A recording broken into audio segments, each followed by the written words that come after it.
Meus irmãos, a paz do Senhor Jesus, sejam todos muito bem-vindos a mais um vídeo aqui no canal. Para quem não me conhece, eu me chamo Washington e a minha gratidão, meu irmão, mais uma vez pela sua presença aqui. Meus irmãos, esse irmão que está aparecendo para vocês aí na tela, ele se chama Francisco, ele reside na Espanha, meus irmãos. E recentemente eu trouxe um vídeo dele aqui no canal, onde ele contava uma forte experiência que Deus mostrou a ele. E recentemente, meus irmãos, ele gravou esse vídeo contando algo maior, meus irmãos, algo mais forte que Deus mostrou a ele. E eu confesso que ao assistir esse vídeo eu me arrepiei todo, meus irmãos, porque é tremendo, é muito forte o que Deus mostrou a ele, é algo que está para acontecer, meus irmãos. É muito forte, nós devemos estar prontos, nós devemos estar firmes com Cristo, porque nós sabemos, meus irmãos, que a volta de Jesus está muito próxima. E o que Deus mostrou a ele, meus irmãos, é um alerta para nós, é um despertamento para a Igreja de Cristo, é um despertamento para o Brasil. Eu peço que você não saia, que você assista até o final, porque, meus irmãos, o Senhor tem falado, o Senhor tem alertado através dos seus profetas. Só não vê quem não quer que Jesus está prestes a voltar, meu irmão, para buscar a sua igreja. Então não saia, já deixa o seu like, é só você deixar o seu joinha aqui abaixo, meu irmão, não paga nada, é de graça. E também compartilhe, meu irmão, esse vídeo com outras pessoas. Assim você estará me ajudando a alertar mais vidas, amém? Então sem mais delongas, preste atenção, meu irmão, nesse despertamento, nesse alerta de Deus para nós. Ouça só. Olá, irmãos e amigos. Quero contar-lhes sobre duas experiências fortes que tive na madrugada, onde o Espírito Santo me alertava sobre o arrebatamento da igreja. A primeira experiência aconteceu às 6 da manhã, enquanto eu estava em oração. Quando eu estava prostrado no chão, na escada de casa, orando antes de ir trabalhar. Quando terminei de orar e ler a Bíblia, eu estava com a testa no degrau das escadas. Me levantei e enquanto subia, enquanto me levantava devagar, a voz do Espírito de Deus veio sobre mim e fiquei muito surpreso. Nunca imaginei que falaria tão forte. E me disse: falta pouco tempo para a igreja na terra. E quando cheguei em cima e fiquei de pé, a mensagem terminou. Ou seja, essa mensagem veio a mim no exato momento em que eu me levantava. A igreja tem pouco tempo na terra. Glória a Deus. Fiquei impactado, fiquei assombrado. Fiquei meditando, fiquei calado. E depois de alguns segundos em silêncio, surpreso pela voz do Espírito de Deus que veio a mim, perguntei na mente: quanto tempo falta? Mas não me respondeu. E me assombra porque sei que Deus usou essa figura de linguagem, como me dizendo: vou levantar minha igreja, vou arrebatá-la, rápido, vou tirá-la da terra, e estou te avisando, estou te alertando. Quando fui dirigindo ao trabalho naquele dia, fiquei meditando, muito surpreso com o tipo de mensagem que Deus me deu.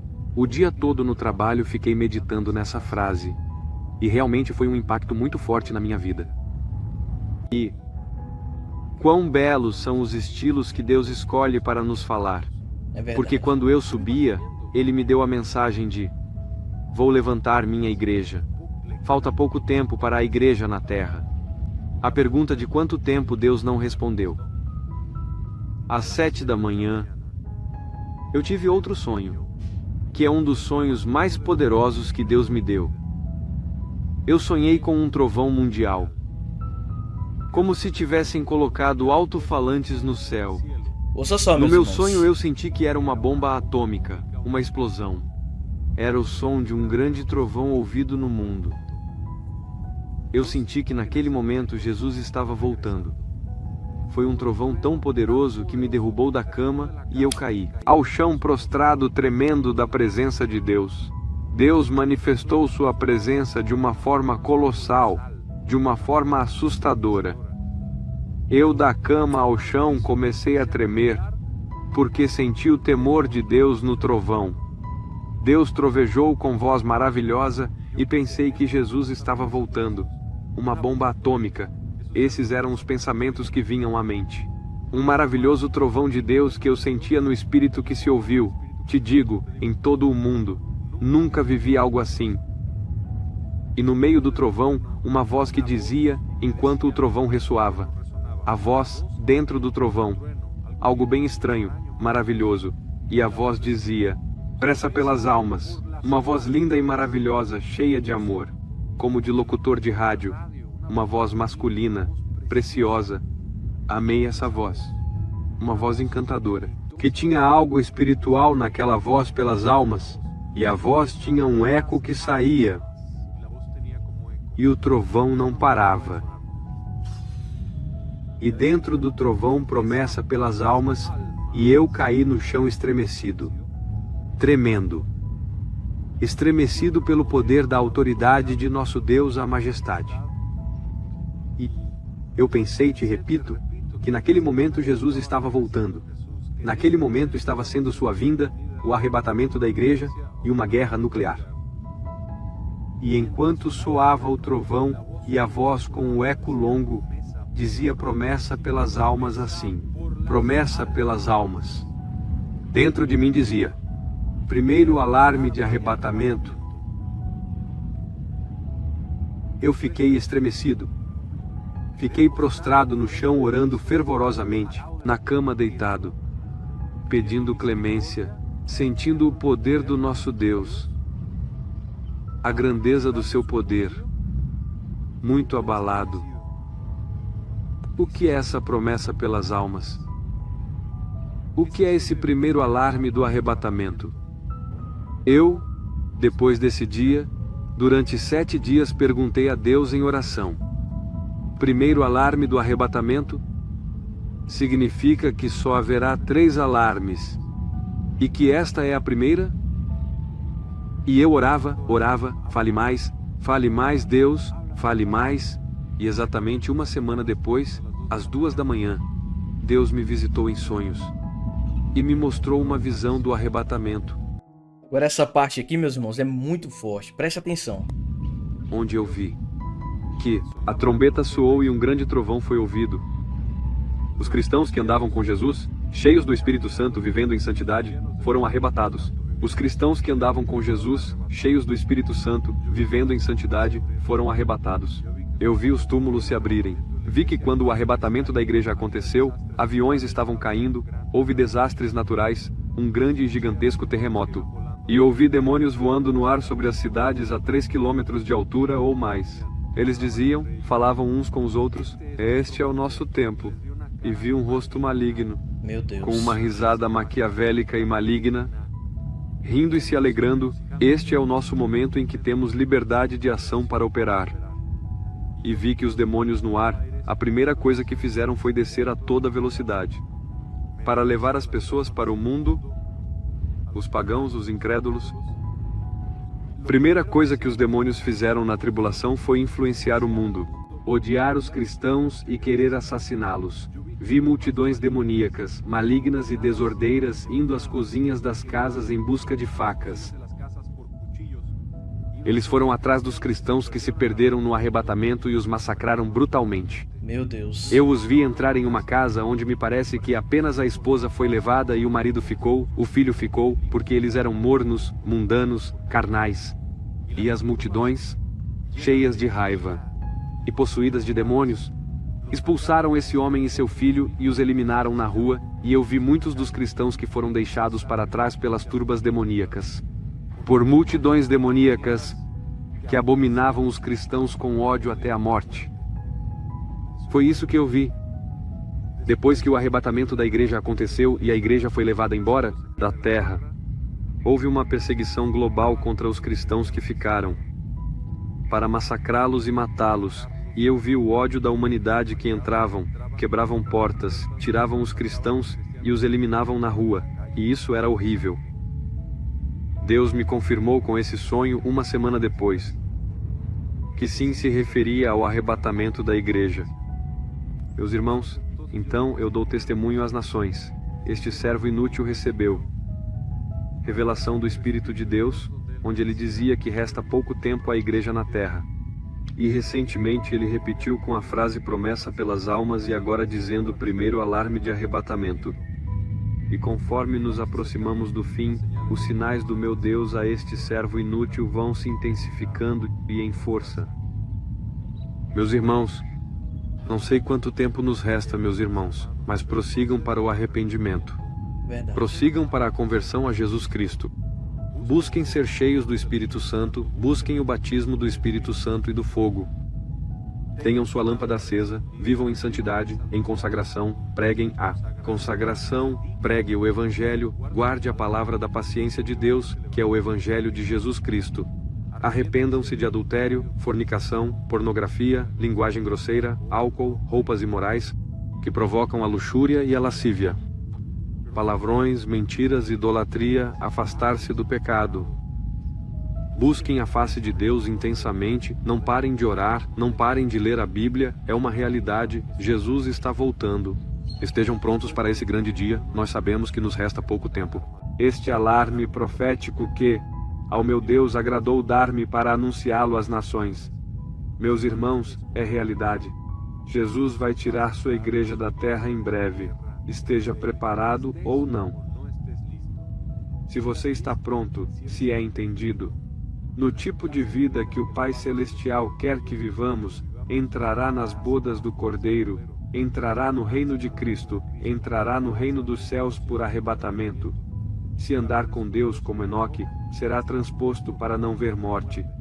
Mas se não for entendido na vontade do Pai, e viver a vida como quiser, e não viver obedecendo ao Evangelho, não viver com uma forte vida de oração e leitura da Bíblia, pregando o Evangelho e vivendo em santidade, será deixado à tribulação.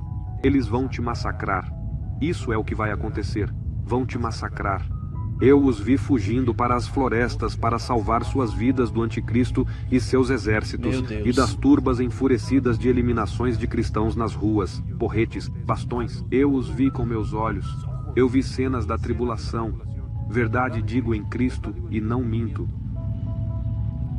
Vi as mulheres deixadas na tribulação que tinham diabetes, eram obesas, mas eram carnal, mundanas, tinham mais de 60 anos e não podiam correr rápido para a floresta.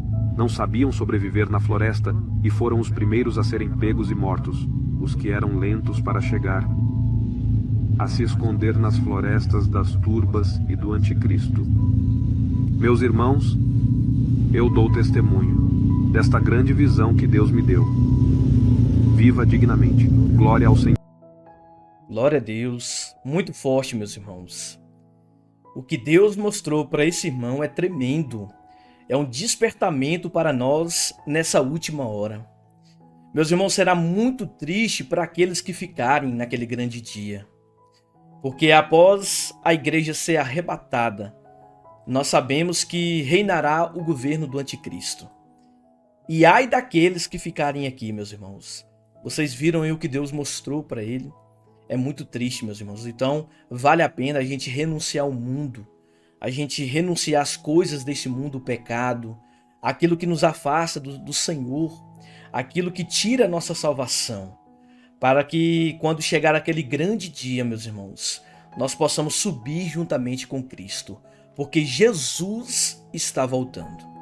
Meus irmãos, eu peço que você não saia desse vídeo, continua nesse vídeo, não saia. Ouça esse vídeo a qual eu vou estar colocando aqui para vocês. É muito forte, meu irmão, não saia, permaneça. Falam, pastor, qual é o último sinal que falta para acontecer para Jesus voltar? Todo tipo de pergunta, né? Tem gente que fala, quem é o anticristo? Aí eu falo, tem alguns candidatos.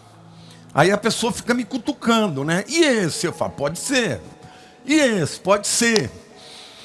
Então, é óbvio que existem coisas que são tão gritantes e tão evidentes que, para quem lê a Bíblia, estuda a Bíblia, sabe que a gente está vivendo esse tempo.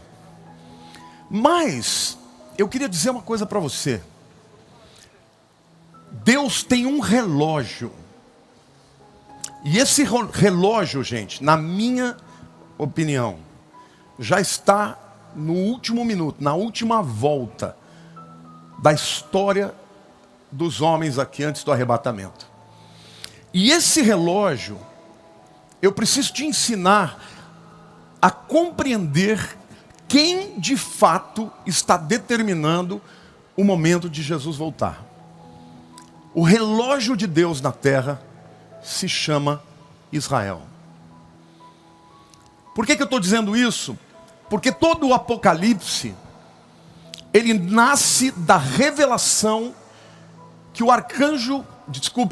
anjo Gabriel traz para Daniel, quando Daniel está no final dos 70 anos, lá na Babilônia. Ele sabe que o tempo está acabando, e ele começa a orar, jejuar, e depois de 21 dias o anjo Gabriel vem, e não vai responder a pergunta dele, porque a pergunta dele, quando é que nós vamos voltar para a nossa terra? E quando o anjo Gabriel vem, ele já revela o processo todo. Só que o anjo, ele faz uma afirmação que é muito interessante. Ele diz assim: 70 semanas estão destinadas para o teu povo e para a tua cidade. Esta palavra semanas pode ser traduzida por 7 também. Então, na verdade, são 70 semanas de anos e não semanas de dias, que começaria ali com o édito de Ciro para o povo ir embora. As 69 primeiras semanas são completadas exatamente no dia que Jesus Cristo entra em Jerusalém, montado num burrinho, para ali ser crucificado e morto, como a profecia de Daniel diz, que depois dessas 69 semanas seria morto ungido. Então as primeiras 69 semanas Deus cumpriu literalmente. Agora, por que a 70ª semana não aconteceu logo em seguida? Porque Deus tinha um plano de fazer um hiato, onde Ele estabeleceria um novo povo. E ali nasceu a igreja, o tempo dos gentios.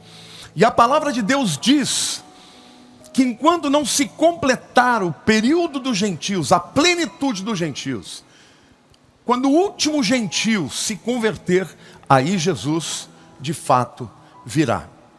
Mas a última semana de anos, a 70ª semana, também diz respeito ao povo de Israel. Nós estamos vendo aí um plano de paz que está sendo feito. Eu vou falar um pouco sobre ele no fim. Mas é muito importante você entender que Israel é o relógio de Deus.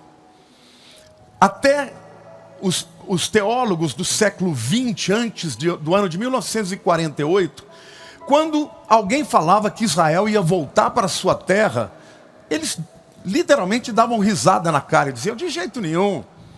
O Israel agora é o Israel de Deus, que é a igreja.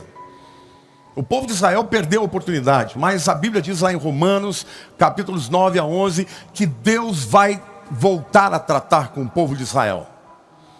Então hoje eu quero mostrar para vocês, através das Escrituras, o milagre da nação de Israel. E se Deus pode fazer um milagre tão extraordinário numa nação como essa, Ele pode fazer sobre a tua vida. Então, antes de mais nada, eu profetizo.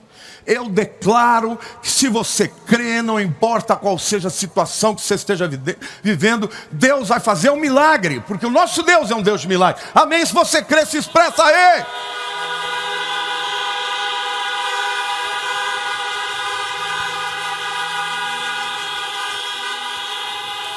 Então eu quero passear com vocês por algumas profecias que se cumpriram literalmente na nação de Israel, que só por um milagre, até eu chegar ao final, quando eu vou falar sobre o tratado de paz. Bom, em primeiro lugar, Deus promete, através do profeta Isaías, capítulo 11, versículo 12, que Ele levantaria a nação de Israel como um estandarte, como uma bandeira, para ser vista pelo mundo inteiro, e os traria de todas as nações da terra, dispersos da terra, de volta para a sua terra. Detalhe: Isaías profetizou no 8º século antes de Cristo.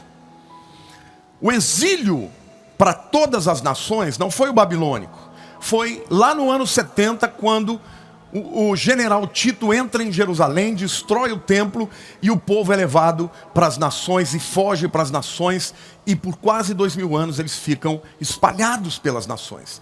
Então, a profecia de Isaías, para que se cumprisse, vamos dizer assim, a diáspora, demorou 800 anos. Para se cumprir depois, mais 1900 anos. Eu vou ler o texto para vocês que diz: levantará um estandarte para as nações, ajuntará os desterrados de Israel e os dispersos de Judá recolherá desde os 4 confins da terra. Portanto, Deus está falando que o povo, 800 anos depois, seria espalhado, e por mais 1900 anos depois ele traria de volta. Deus profetizou, Deus estabeleceu. Diga assim comigo: o que Deus fala, Deus cumpre. Ninguém pode ir contra a palavra de Deus. Amém? Você pode dizer glória a Deus, eu creio.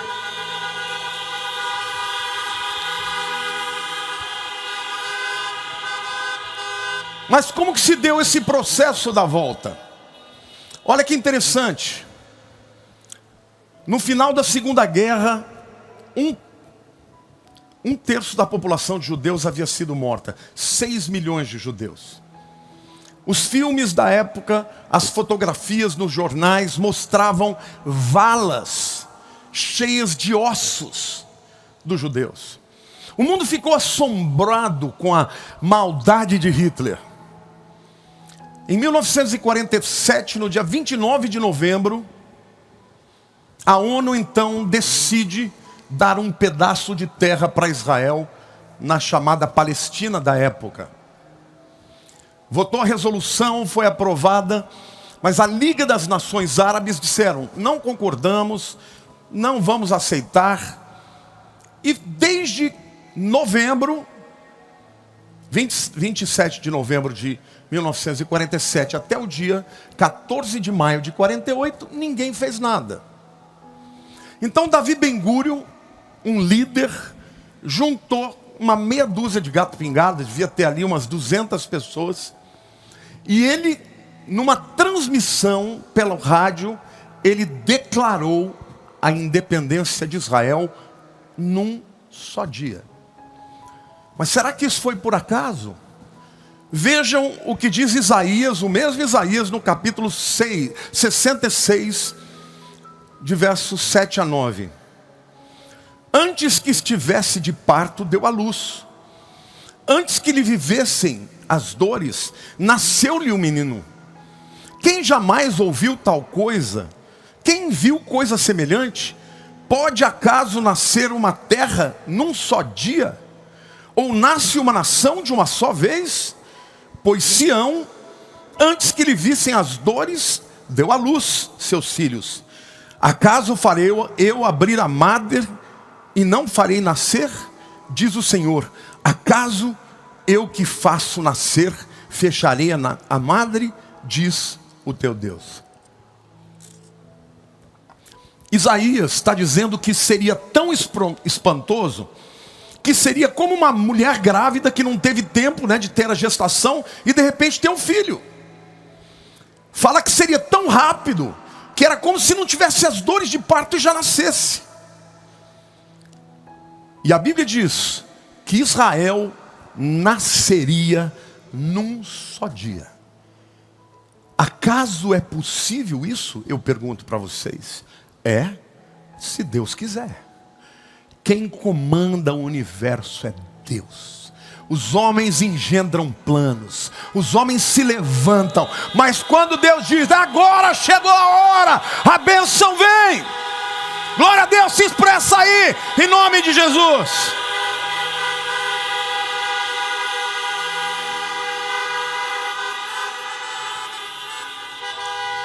E para vocês entenderem que é Deus, olha, só para vocês saberem como é que aconteceu.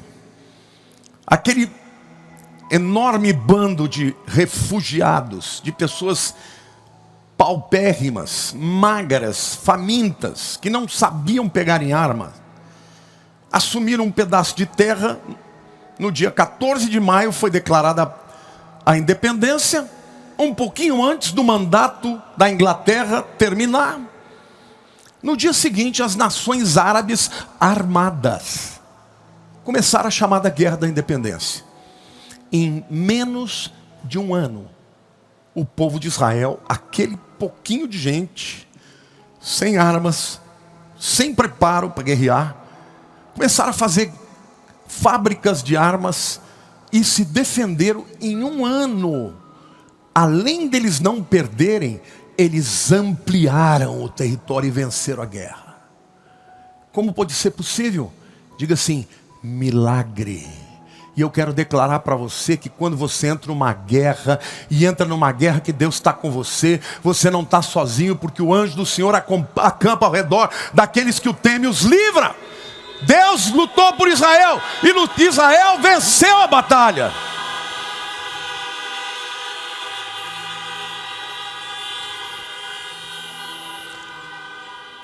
Vocês querem ver um outro milagre que aconteceu, que Deus falou que aconteceria?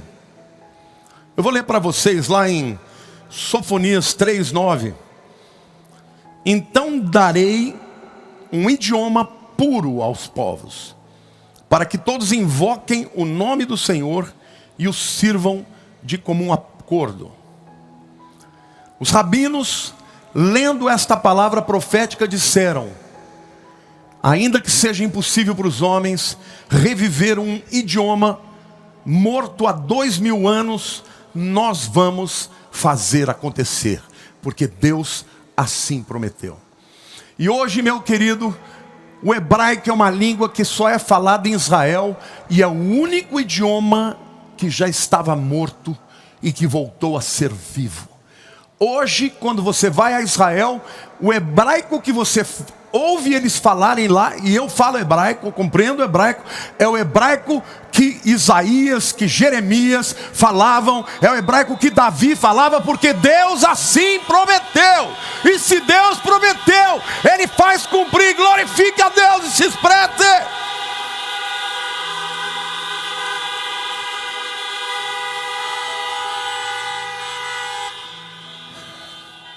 Mas Deus falou mais ainda. Ele falou até como estaria o estado do povo quando ele fosse fazer o milagre da ressurreição. Certa vez ele chama o profeta Ezequiel, que viveu no 6º século antes de Cristo, e ele dá uma visão para ele de um vale de ossos secos, exatamente como aqueles vales de ossos de judeus nas valas. E Deus começa um diálogo com o profeta e diz: escuta, Ezequiel, esses ossos sequíssimos, por acaso eles podem viver? Ezequiel olha para Deus e fala: Senhor, tu sabes. E vejam o que Deus manda Ezequiel fazer. Está lá em Ezequiel 37:11-12. Filho do homem, estes ossos são toda a casa de Israel. Eis que dizem: os nossos ossos se secaram e pereceu a nossa esperança. Estamos de todo exterminados. Exatamente como o povo judeu se sentiu depois do holocausto, irmãos. Porque eles entravam nos navios, os navios paravam nos países, foram para os Estados Unidos mandaram embora, iam para a Europa, ninguém queria receber aquele povo. E aí Deus faz o quê? Vai para a sua terra. E Deus diz assim: portanto, profetiza e diz-lhes: assim diz o Senhor Deus. E aqui eu estou profetizando, e eu estou dizendo para você: assim diz o Senhor Deus. O Deus que é Senhor da história, que quando Ele põe a mão não tem Satanás, não tem principados, não tem potestade, não tem demônio de baixo escalão, nem de alto escalão, nem Satanás pode impedir a voz do Deus Todo-Poderoso.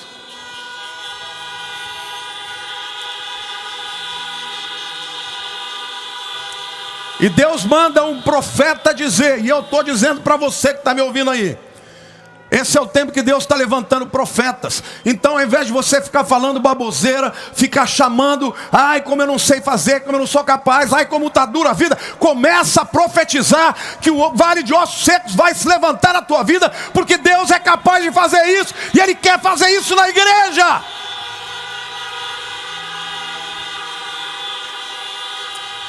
Porque assim como Israel, aqueles que crerem hoje vão ser levantados como estandarte nas nações. As pessoas olharão para você e vão dizer: uau, o que está acontecendo com você? Está todo mundo quebrando e você está prosperando. Você vai dizer: eu creio num Deus de milagre, que ressuscita o morto, que levanta o fraco.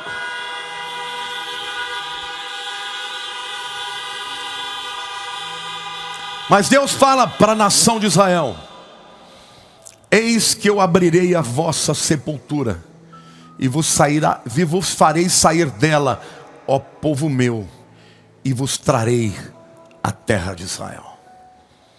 Vocês acham que foi por acaso que o holocausto aconteceu? Deus já sabia. Não foi Ele que fez, mas Ele já sabia. Só que quando tudo parecia que tinha chegado ao fim, Deus manda um profeta 2.600 anos antes profetizar que quando chegasse a hora de Deus, o tempo de Deus, aqueles ossos iam se juntar e haver um som de bater osso com osso, de juntas, de pele, de carne, e o povo se levantando seria a nação de Israel. Por isso que ainda que todas as nações da Liga Árabe se levantassem contra eles, eles prevaleceriam. Aí você vai dizer: mas pastor, o que isso tem a ver com a volta de Jesus?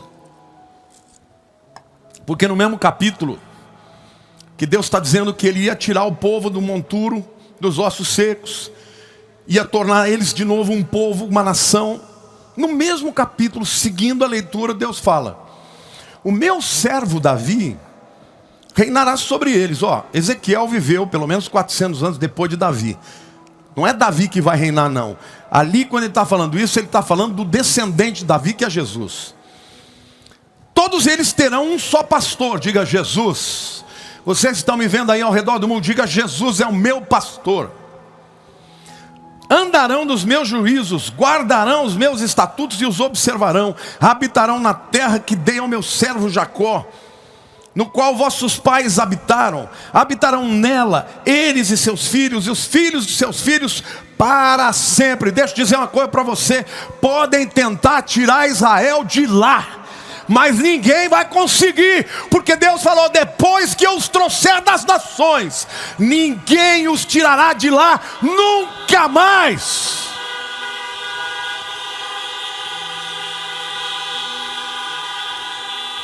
E aí ele diz: Davi, meu servo, será príncipe eternamente. É Jesus. Farei com eles aliança de paz, será aliança perpétua. Estabelecê-los-ei e os multiplicarei, porém o meu santuário no meio deles, para sempre. O meu tabernáculo estará com eles. Por isso vai ser reconstruído o terceiro templo. Eu serei o seu Deus e eles serão meu povo. As nações saberão que eu sou o Senhor, que santifico a Israel. Quanto ao meu santuário, quando o meu santuário estiver para sempre no meio deles. Glória a Deus, meus queridos.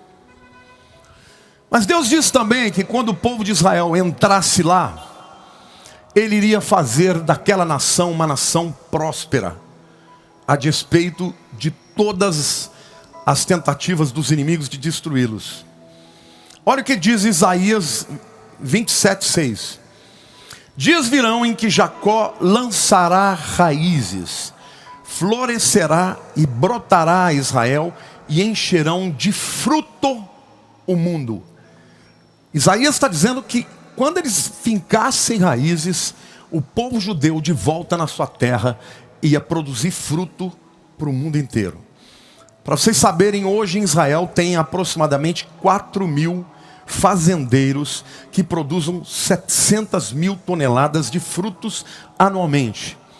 Israel é o país de maior consumo de frutas per capita do mundo. Cada judeu come, em média, 75 quilos de fruta por pessoa num ano. Israel é a terceira nação em produção de frutas do mundo inteiro. Deus é tão detalhista que ele diz assim: o deserto vai florescer. E o deserto vai florescer e eles vão produzir frutas. E eles vão mandar para o mundo. Aí você vai dizer, mas pastor, o que isso tem a ver com a volta de Jesus? Porque a Bíblia diz que depois que isso acontecer, o Messias vem. Isaías 35:4 diz: o deserto e a terra se alegrarão, o ermo exultará e florescerá como narciso, florescerá abundantemente, jubilará de alegria e exultará. Deu-se-lhes a glória do Líbano, o esplendor do Carmelo e de Saron. Eles verão a glória do Senhor, o esplendor do nosso Deus. Fortaleceis as mãos frouxas e firmai os joelhos vacilantes. Dizeis aos desalentados de coração: sede fortes, não temais. Eis aí o vosso Deus. A vingança vem, a retribuição de Deus, Ele vem e vos salvará. A Bíblia está dizendo que o deserto floresceria, que eles produziriam frutas para as nações, que viriam inimigos contra eles. E a gente sabe que virá na batalha do Armagedon, mas o Senhor viria para salvá-los. Em quinto lugar, eu quero falar do acordo de paz.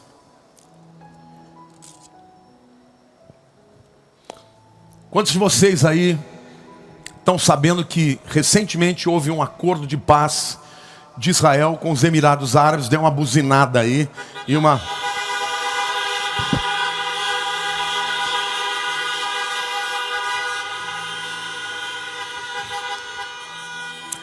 Por que esse acordo ele é tão importante dentro do calendário profético? Porque no livro de Daniel, capítulo 9, a partir do versículo 24, fala que na última semana das 70, da semana de anos, o príncipe do povo que destruiria a cidade, quem destruiu a cidade, 500 e tantos anos depois, foi Tito, o romano. E portanto, esse príncipe maligno que virá, ele virá do Império Romano. Não estou falando da Itália, tá? Em nome de Jesus não vai ser um italiano. Mas ele virá da região onde o Império Romano existiu. E a Bíblia diz que ele fará um acordo de paz com muitas nações.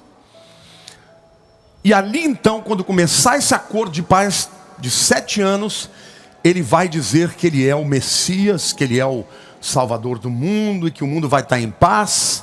Mas a Bíblia diz que na metade dessa semana, ou seja, 3 anos e meio depois, o templo já terá sido reconstruído. Ele vai entrar no Santos dos Santos e vai dizer o seguinte: olha gente, estão dizendo por aí que eu sou o Messias, o Mashiach, Deus. E olha, não vou mais esconder isso de vocês, eu sou mesmo.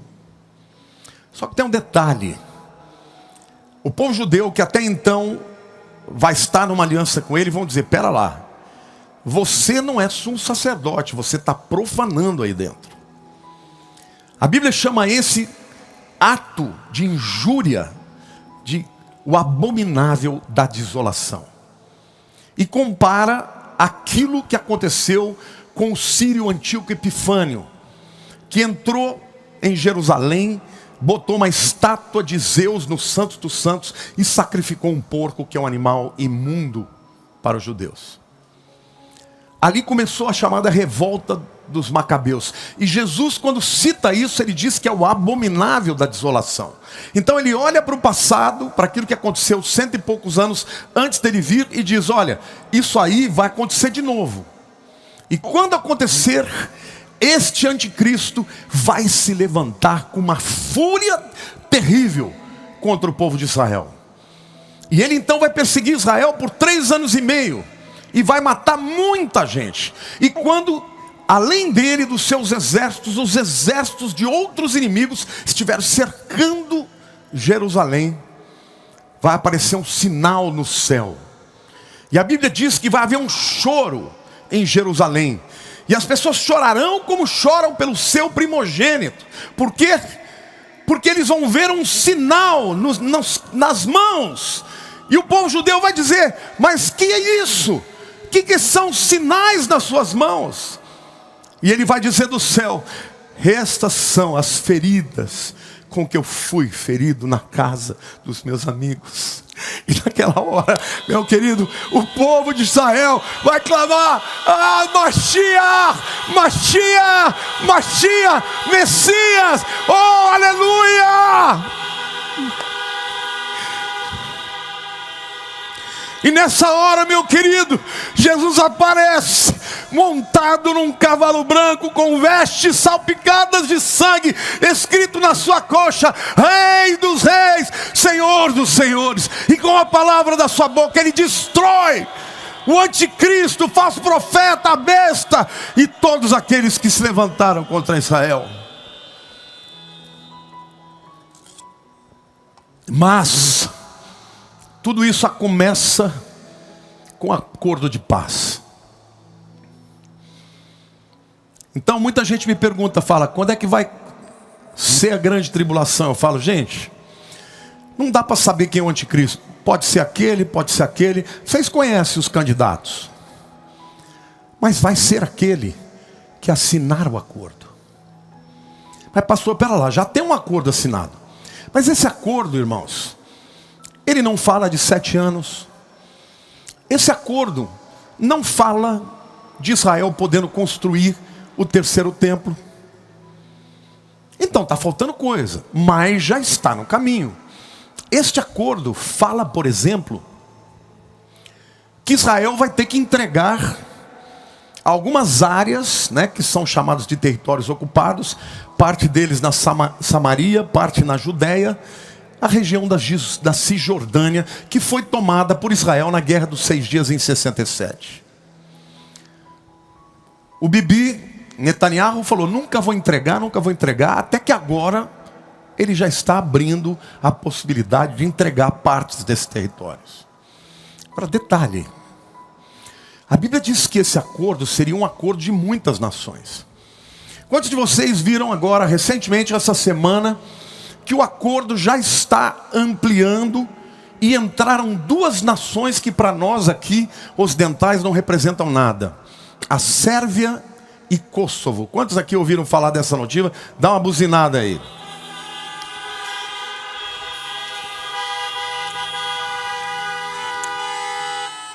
A região da Iugoslávia, ela nasceu no final da Primeira Guerra Mundial. A Primeira Guerra Mundial acabou com 2 impérios fortes, que eram o Império Austro-Húngaro e também o Império Otomano.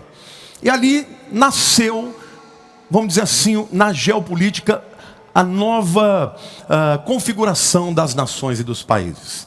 Na região ali da antiga Iugoslávia, tinham 6 grupos diferentes, 3 religiões diferentes. Tínhamos muçulmanos, católicos ortodoxos e católicos romanos.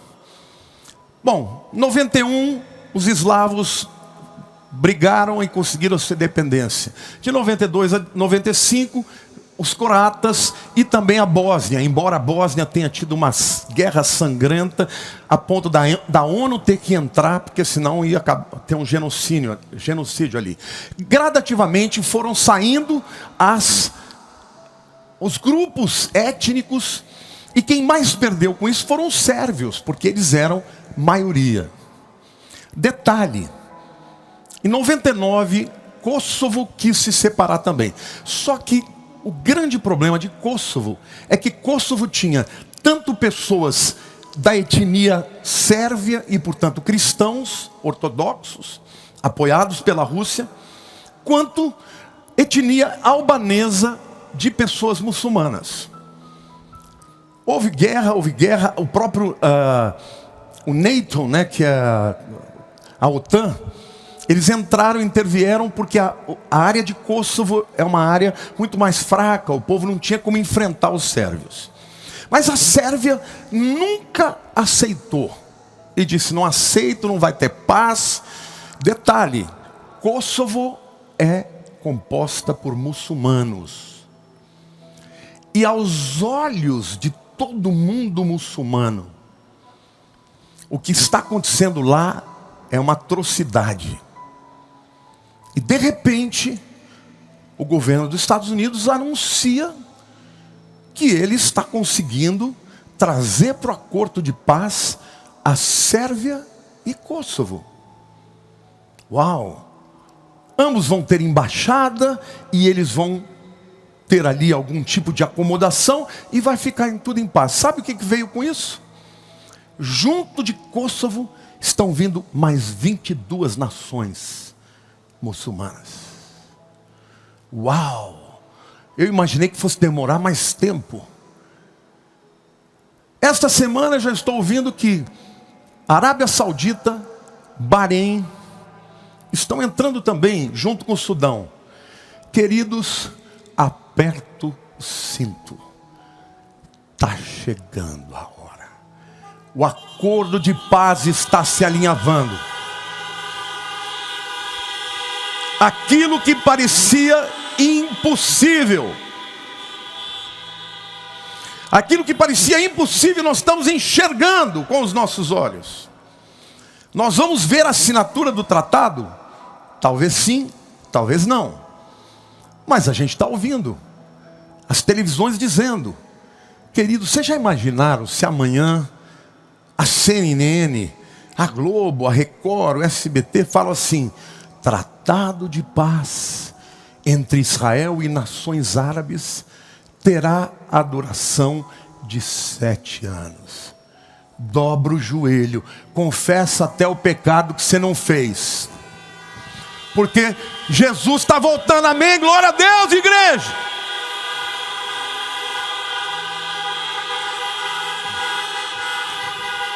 Então olhe para Israel. Mas enquanto isso, deixa eu dizer uma coisa para você. A Bíblia diz que Satanás, quanto mais aproxima o seu dia, mais furioso ele está. Hoje ele está se levantando contra o povo de Deus, contra a fé. O antissemitismo está cada vez mais recrudescendo. Cada vez mais a ONU vota contra Israel, o único país democrático do Oriente Médio. Cada vez mais a moral está sendo destruída, a família vilipendiada. Mas eu quero dizer para vocês que o Rei dos Reis tem um povo na terra. Quando Jesus fala para a igreja de Filadélfia, ele diz assim: eu sei que tens pouca força, mas eis que eu ponho uma porta aberta para você, que ninguém pode fechar. E eu quero declarar agora e profetizar, quero declarar salvação entre as nações. Escuta, você que está me vendo, pastor, abre a tua boca, porque chegou o tempo dos peixes saltarem sobre a rede. Chegou o tempo de um grande avivamento. Chegou o tempo da igreja pregar, porque é hora da salvação.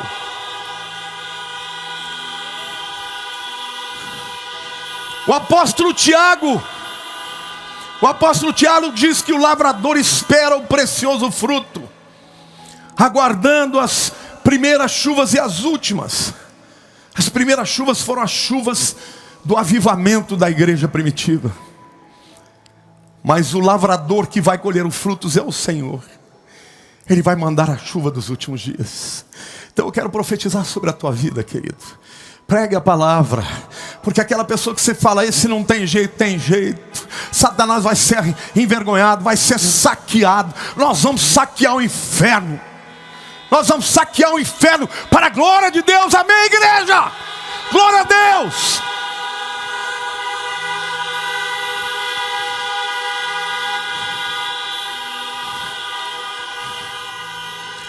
Não podemos mais ficar com nheco-nheco, com choramingos. É hora da igreja se levantar forte, se levantar cheio do poder, porque ainda tem milhões de vidas para serem alcançadas.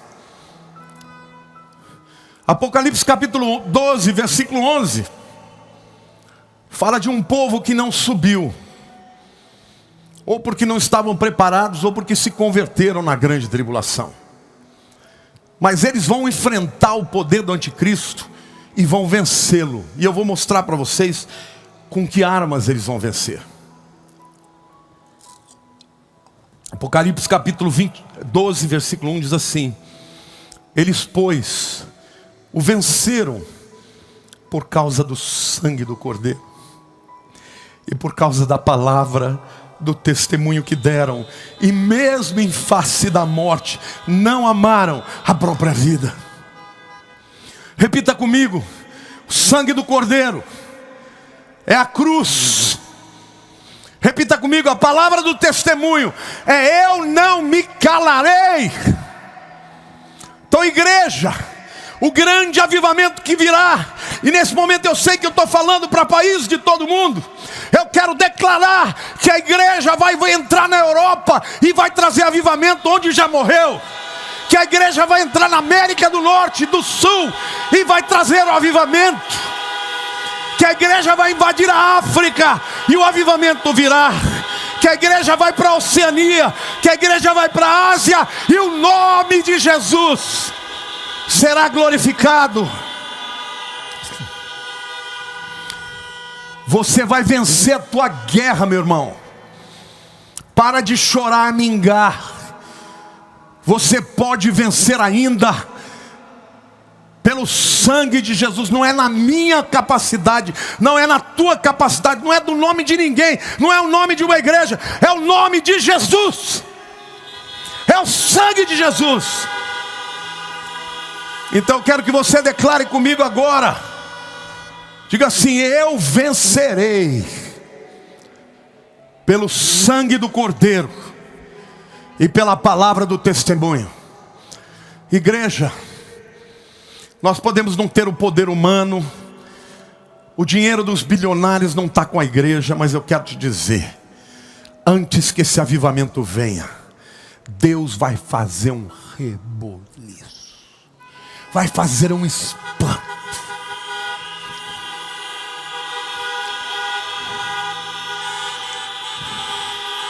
Deus vai acabar, vai voltar a tratar com Israel. Ninguém vai tirar Israel de lá. Aquela terra foi prometida por Deus, e ali o povo ficará.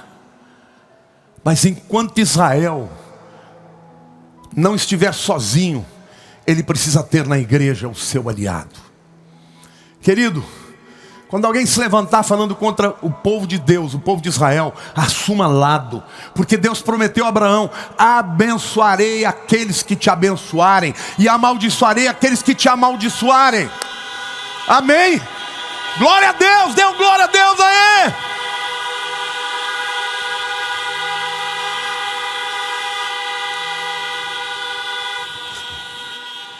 Deixa eu falar uma coisa para vocês muito séria. Sem o poder do sangue, o cristianismo é uma fraude. Sem o poder da cruz e da palavra, a igreja é uma fraternidade religiosa de pessoas que vivem no engano. Então cuidado com essas pregações aí que tiram Jesus do centro e começam a querer trazer técnicas humanas. Só a cruz pode libertar o homem das opressões malignas, das cadeias do diabo e do engano.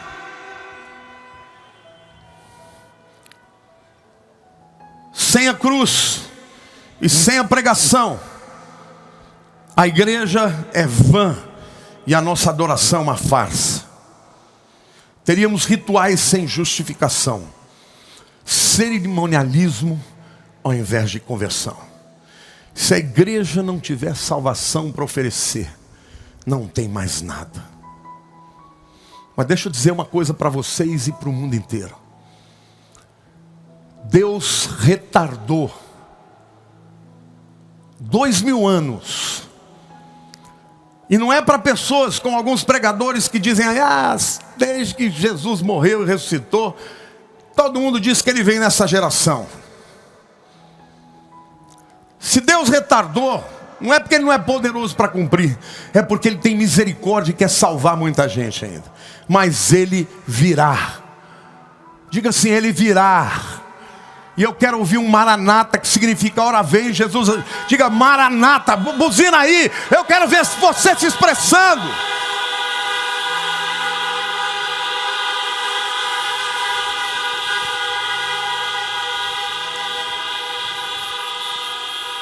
Eles o venceram pelo sangue do Cordeiro e pela palavra do seu testemunho. Quando você declara: Jesus, eu sou pecador, mas eu creio no teu sangue. Naquela hora, os seus pecados se tornam mais alvos do que a neve. Eu amo aquele hino que diz: alvos mais que a neve, alvos mais que a neve, sim, neste sangue lavado, mais alvo que a neve serei. Glória a Deus, queridos. Não é maravilhoso você saber que há um sangue poderoso para quebrar todas as maldições do passado, os pecados do presente, os pecados do futuro? É o sangue, a cruz de Jesus. A Ele toda a honra, toda a glória. A Ele que era, que é e haverá de vir. Jesus, diga Jesus, Jesus, Jesus.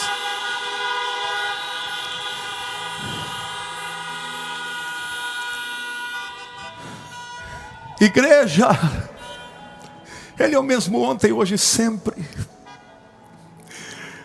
Ele fez cumprir quase 2.600 anos depois. Ele fez o seu povo voltar para a terra. Você acha que Ele não é capaz de cumprir as promessas na sua vida? A Bíblia diz: todas quantas são as promessas de Deus, tem nele o sim, e por ele o amém, para a glória de Deus, por nosso intermédio. Você está me entendendo? Você está me entendendo? Qualquer promessa que Deus tem para você é algo que ninguém pode impedir que se cumpra. Amém, igreja?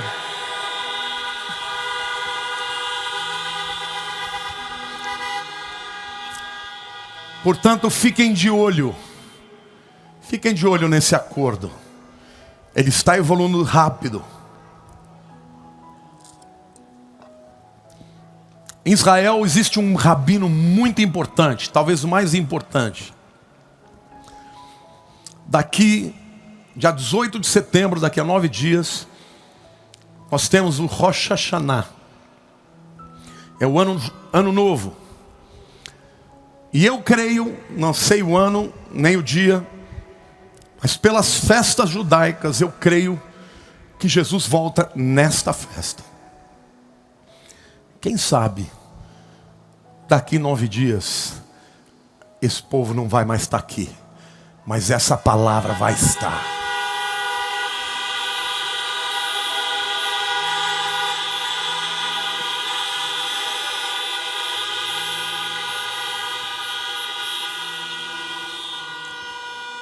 Esse rabino disse que este próximo Rosh Hashanah é o último Rosh Hashanah antes que o Messias se revele.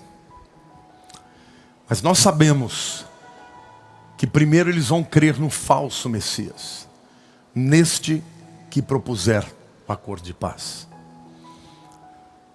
O que nós temos que fazer? Nos alegrarmos, exultar e levantar as vossas cabeças. Alegrai-vos, está próxima a tua redenção. Meu querido, igreja de Jesus, vamos falar de Jesus, não tenha mais vergonha. É tempo de falar, é tempo de abrir o jogo, falar com as pessoas que você conhece, para que quando acontecer, para quando houver um rapto da igreja e sumir milhões de pessoas, eles vão dizer que são os extraterrestres que abduziram. Mas você vai ter dito que não é extraterrestre coisa nenhuma, mas que Jesus veio buscar a sua igreja. Está muito próximo. Você pode dar um glória a Deus aí?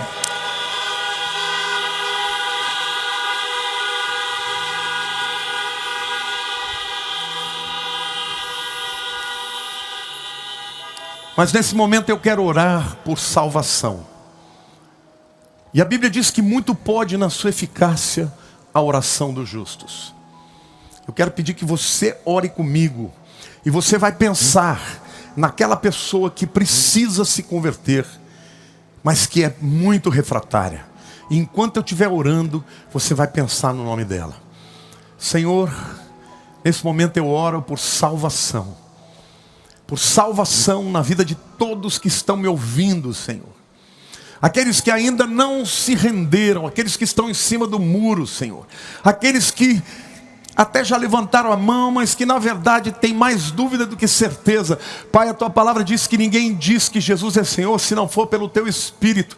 Por isso agora eu oro pela salvação de milhões de vidas, não somente agora, porque tem uma unção que vai entrar através desse canal, através desta palavra, e que vai continuar reverberando. E eu profetizo salvação, grande avivamento em nome de Jesus. Salva as famílias, salva as casas, salva os filhos, os netos, os amigos, os chefes, os empregados, em nome de Jesus, para a honra e glória do teu nome. E você que agora quer aceitar Jesus, diga comigo assim: Jesus, Jesus, eu me entrego a ti, eu te invoco, Jesus, entra na minha vida, perdoa os meus pecados, escreve o meu nome no livro da vida.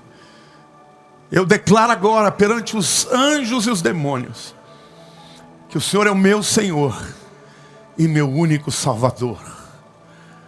Amém. Meus queridos, eu quero orar por você também, por você que já é de Jesus, mas que precisa tomar posição.